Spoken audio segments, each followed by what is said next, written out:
अहाँ सब गोटे के हम लक्ष्मी चौधरी प्रणाम करे छी। अखन हम गौरी बनबे काल के एकटा गीत अपलोड कर रहल छी। एहि गीत के मांग चंदा झा जी केने छलखिन हैं। चंदा जी बहुत बहुत धन्यवाद। हम कोशिश कर रहल छी जे ई गीत जल्द से जल्द अपलोड भ जाए ताकि अहाँ ई गीत देख सकी। और सब मिथिलानी के मैथिली भावना के तरफ से बरसाइत के बहुत बहुत हार्दिक शुभकामना अछि। गीत नीक लागत ते गीत के लाइक करब, शेयर करब, कमेंट करब और हम कोशिश करब जे आई साँझ तक फेर एकटा कोनो आई पूजा के विधि के कोनो एकटा गीत हम अपलोड करी। धन्यवाद।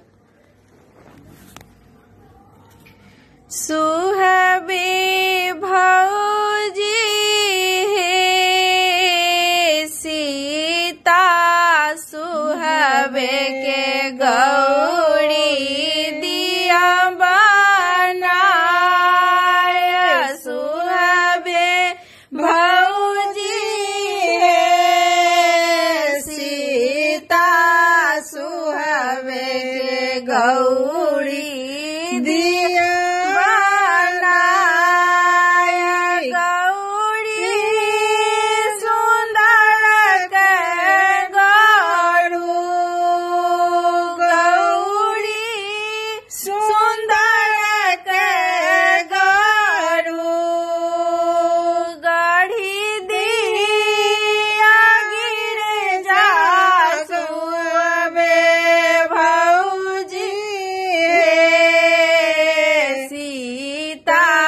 सुहबे के गौरी दिया बनाय। सुहबे भौजी सीता सुहबे के गौरी दिया बनाय। रघुवर के आमा भौजी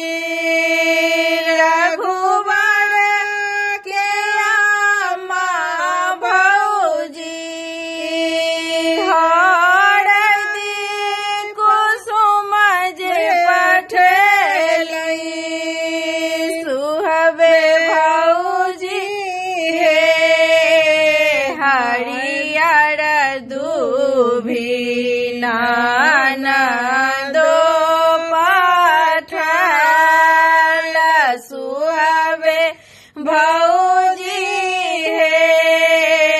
सीता सुहबे के गौरी दिया बनाय। रघुवर फुलवारी भौजी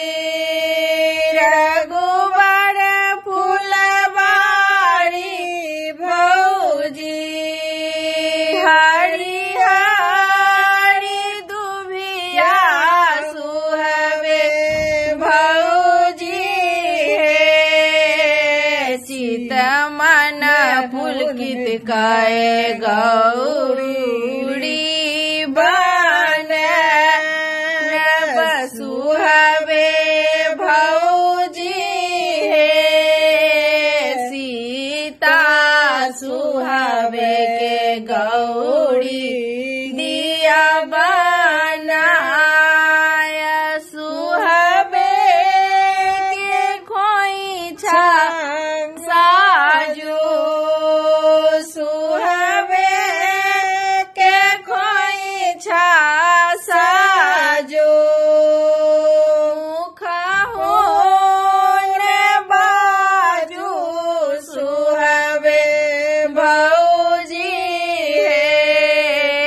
सीता रतनिया के गौरी दिया बनाय। सुहबे भौजी राम रतनिया के गौरी दिया बनाय। सुहबे भौजी सीता सुहबे के गौरी दिया बनाय।